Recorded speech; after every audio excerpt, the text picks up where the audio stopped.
welcome to Simpler Bible, a daily journey to biblical understanding. For episode 235, we are going to be in Matthew 18 and part of Matthew 19. We'll finish up Matthew 19 tomorrow. And I've just called this one, are you ready for this title? It's genius. Various Teachings. There you go. I didn't put a lot of effort into it. I apologize. Colin's going to fire me. So here we go, Matthew 18, beginning in verse 1. At that time, the disciples came to Jesus saying, "Who's the greatest in the kingdom of heaven?" Now, keep in mind, they probably were not there in Matthew 11 when Jesus was talking about John the Baptist. And he says, for the least in the kingdom of heaven is greater than John the Baptist. They probably weren't there for that conversation because they had already been in Matthew 10 sent out to minister. So he calls to himself a child, and he puts the child in the midst of the disciples. And he said, "Truly I say to you, unless you turn and become like children, you will never enter the kingdom of heaven. Unless you become like children, you'll never enter the kingdom of heaven. For whoever humbles himself like this child is the greatest in the kingdom of heaven." He will say in another place, unless you believe like a child, you'll never enter the kingdom of heaven. And so he's not just saying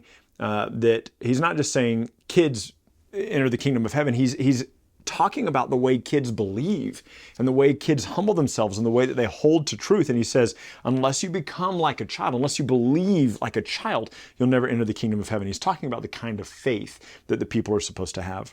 He says, whoever receives one such child in my name also receives me. But whoever causes one of these little ones who believes in me, that's the key, to sin, it would be better for him to have a great millstone fastened around his neck and to be drowned in the depths of the sea.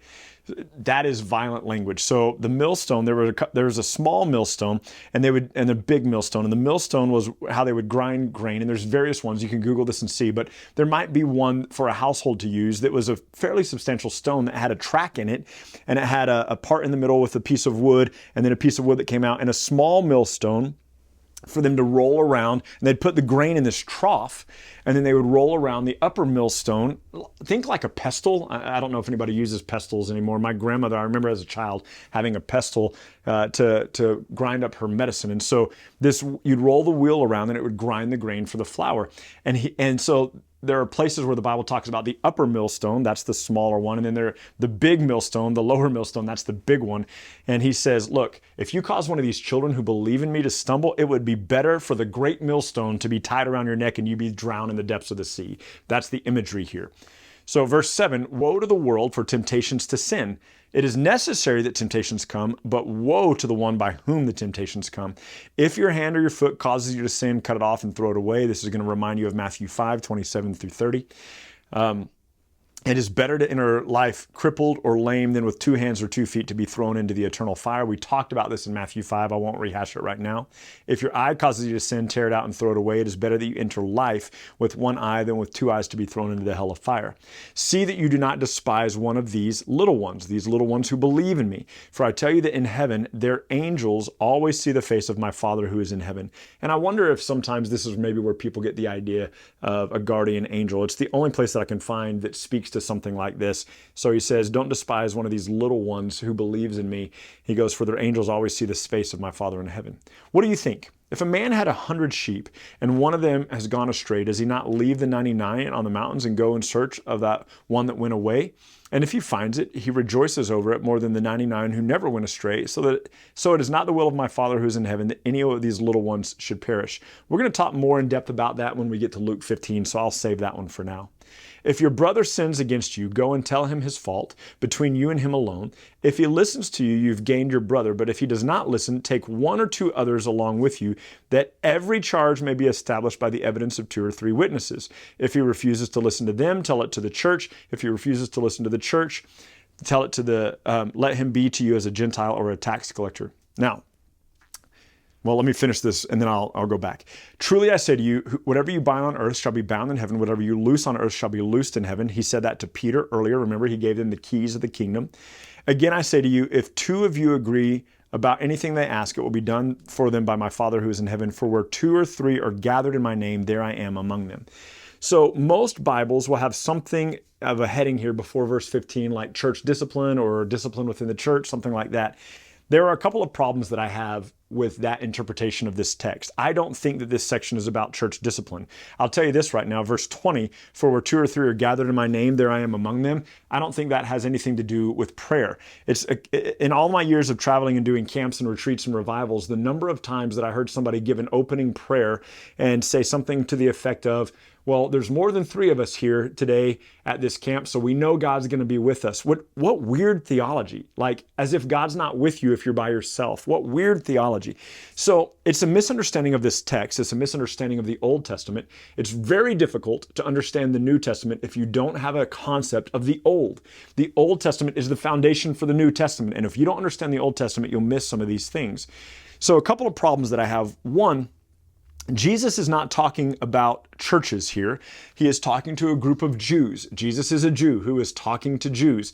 He occasionally, as we saw earlier in Matthew, occasionally spoke to Gentile groups, but he has expressed over and over that he came only for the lost sheep of Israel. He has expressed to his disciples, only preach to the lost sheep of Israel. He has said, of the lost sheep of Israel, I long to gather them together. I want to shepherd them well. He has been talking about Israel, and that's who he's talking to here. Part of the way that we know that is when he says in verse 16, if he doesn't listen, this sinful brother, if he doesn't listen, take 1 or 2 others along with you, that every charge may be established by the evidence of 2 or 3 witnesses.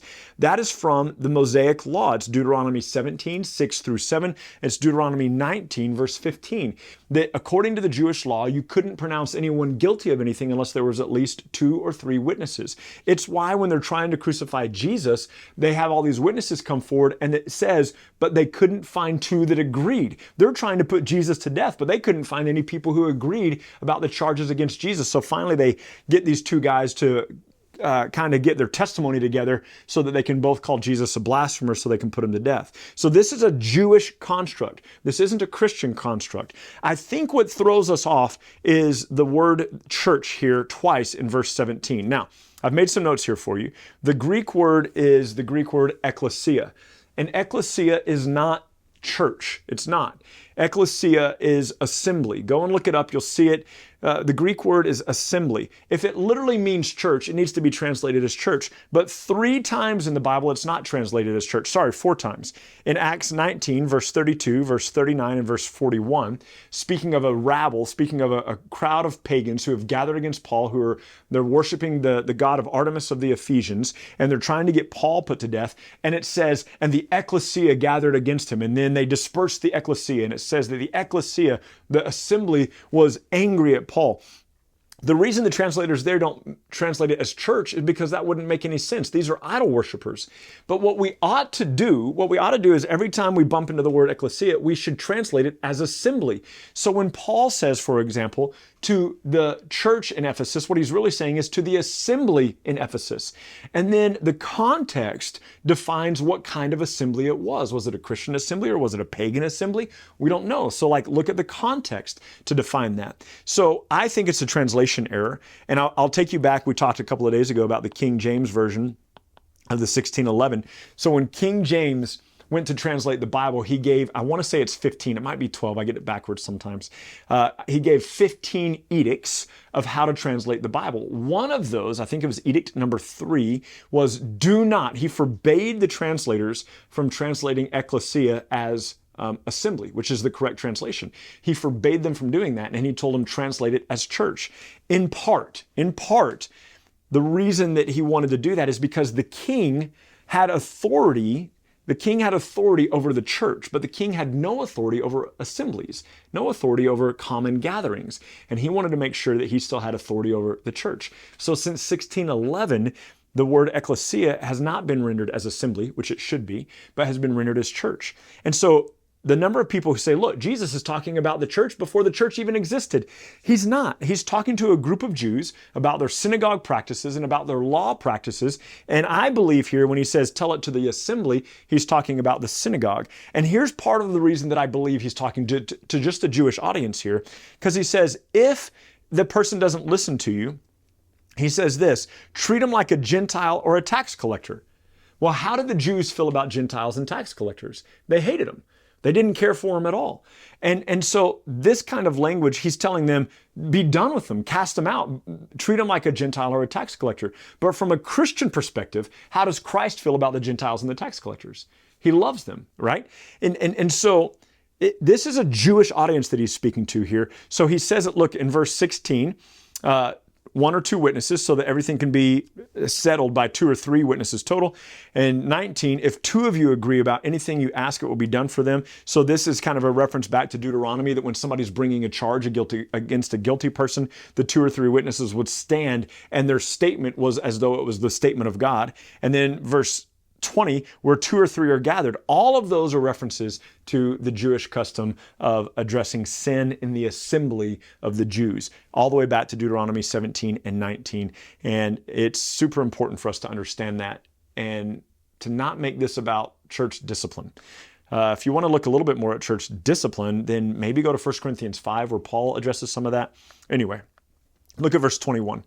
Peter came up and said to him, Lord, it's always Peter, right? Always Peter making the statements. Lord, how often should my brother sin against me and I forgive him? As many as 7 times? And Jesus said to him, I do not say to you 7 times, but 70 times 7 times. Now, it has been since day 4 of Simpler Bible since we've talked about this. But this is referenced in one other place. And this is, again, how I know that this is not a church discipline issue, but a Jewish tradition issue or a Jewish law issue. So, in Genesis 4, the only other place that these 2 numbers, 7 times and then 70 times 7 times, the only other place in the Bible that these 2 numbers exist is in Genesis 4. And Cain has just killed his brother. And then Cain is about to be banished from his people. And he says to God, people are going to find me and kill me. And God says in Genesis 4:15, I'll put a mark on you, Cain, and anyone who finds you, if they kill you, you'll be avenged 7-fold. And then it tells the story of one of the descendants of Cain, a guy named Lamech. And he tells his 2 wives, I have killed a man for wounding me. If Cain is avenged 7-fold, then Lamech should be avenged 70 times 7-fold. And that's Genesis 4:24. So you have Cain, who is going to be avenged by God. It is according to the will of God and the purpose of God. And you have Lamech, who's just an egotistical person. And he's like, yeah, I should be avenged 70 times 7 times. And so here he is. Jesus is talking about the sin of the brother in the assembly, the Jewish law.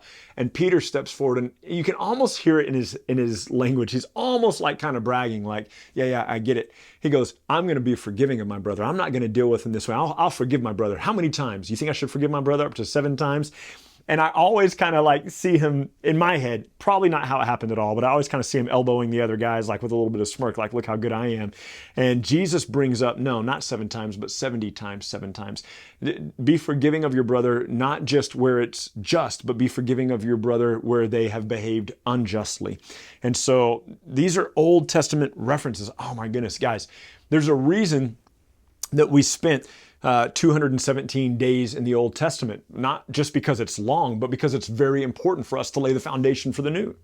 Verse 23, therefore the kingdom of heaven can be compared to a king who wished to settle accounts with his servants. He began to settle accounts, and one was brought to him who owed him 10,000 talents. Remember, a talent is 75 pounds. So 75,000 pounds of silver is what is owed the master. That is ridiculous.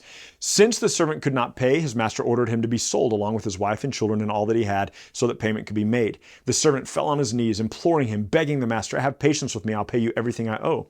And out of pity for him, the master of that servant released him and forgave him the debt. This is Christ's cross implications here. But when the same servant went out, he found one of his fellow servants who owed him 100 denarii. You'll remember that a denarii was 1 day's wage. So he has a fellow servant who owes him 100 days worth of income. And seizing him, he began to choke him and said, pay what you owe. So his fellow servant fell down and pleaded with him, have patience with me, I'll pay you what I owe. But he refused and went and threw him in prison until he should pay his debt. When the fellow servants saw what had taken place, they were greatly distressed, and they went and reported to their master all that had taken place. When the master summoned him and said to him, you are a wicked servant. I forgave you all that debt because you pleaded with me, and should you not have had mercy on your fellow servant as I had mercy on you? And in anger his master delivered him to the jailers so that he should pay all of his debt. So also my heavenly Father will do to every one of you if you do not forgive your brother from his heart. So this is going back to what Peter has just said. It's going back to church, what we call church discipline, which is not church discipline, but the Jewish discipline of Matthew 18. And it also reminds us of Matthew 6:12-15, the end of the Lord's Prayer, that forgive me as I forgive those who trespass against me. And if you forgive your brother your sins, you'll also be forgiven. But if you don't forgive your brother your sins, you won't be forgiven. Both are Jewish context, not Christian context, okay? So Matthew 19, Jesus goes on to say, now when Jesus had finished these sayings, he went away from Galilee and entered the regions of Judea beyond the Jordan, and large crowds followed him, and he healed them there. And Pharisees came up to him and tested him by asking, is it lawful to divorce one's wife for any reason? And he answered, have you not read that he who created them from the beginning made them male and female, and said, therefore a man shall leave his father and mother and hold fast to his wife, and the two will become one flesh, Genesis 2:24. So they are no longer two, but one flesh. What therefore God has joined together, let not man separate. And they said, why then did Moses command us to give a certificate of divorce and to send her away? I believe that is, you'll find that in Deuteronomy 24. And he said to them, because of your hardness of heart, Moses allowed you, so he corrects their language. Moses commanded us to give a certificate of divorce. He says, no, Moses allowed you to divorce your wives, but from the beginning it was not so. I say to you, whoever divorces his wife except for sexual immorality and marries another commits adultery. The disciples said to him, if this is the case of a man with a wife, it's better not to marry. I need you to catch this. He says, unless you're going to divorce your wife for marital infidelity, don't divorce her. He goes, and the disciples' answer is, man, it'd just be better not to marry then. Like, that's how bad their marriages were, I guess. They're like, it would just be better to not even get married. Jesus said to them, not everyone can receive this saying, but only those to whom it has been given. So talking about celibacy. And he says, for there are eunuchs who have been made from birth. There are eunuchs who have been made eunuchs by men. There are eunuchs who have made themselves eunuchs for the sake of the kingdom of heaven. Let the one who is able to receive this receive it. A eunuch was an emasculated man, one who had been castrated. And he says some were born that way. Some were made that way by men to serve in kings and queens' palaces. And some chose to become eunuchs for the sake of the kingdom of heaven. And he says, let him who is able to accept it. Paul says in 1 Corinthians 7, it is better not to marry because then you're distracted. And the married person is only concerned how to please the spouse, but the unmarried person is only concerned how to please the Lord. Then children were brought to him that he might lay his hands on them, and the disciples rebuked the people. Remember where this started in chapter 18, who's the greatest. But Jesus said, let the little children come to me and do not hinder them, for such as these belong the kingdom of heaven. And he laid his hands on them and went away. Such as these, right? Unless you humble yourself like a child, unless you believe like a child. So those who believe in Jesus without all the signs and all the wonders, they just believe. And he said, these are the kind of people that inherit the kingdom. We'll pick up with the rest of Matthew 19 tomorrow, and we'll go into Matthew 20. Join us then, and thanks for joining us today. Thank you so much for journeying with us today at Simpler Bible through another section of Scripture where we come to know and understand God a little bit better. Look, if you're brand new to Simpler Bible, we have all sorts of resources available for you. Go to our website, simplerbible.com, and there you can find these videos, you can find our podcast, you can find links to our social media, and you can even find a blog post with additional scriptures if you want to go into a little bit more study than we had time to cover in this podcast and video today. We hope that this tool will be exactly that for you, a tool. Not something that replaces your daily walk with God, but something that enhances your daily walk with God and helps you to know and enjoy Him more. Thank you so much for being part of this, and we'll see you again tomorrow.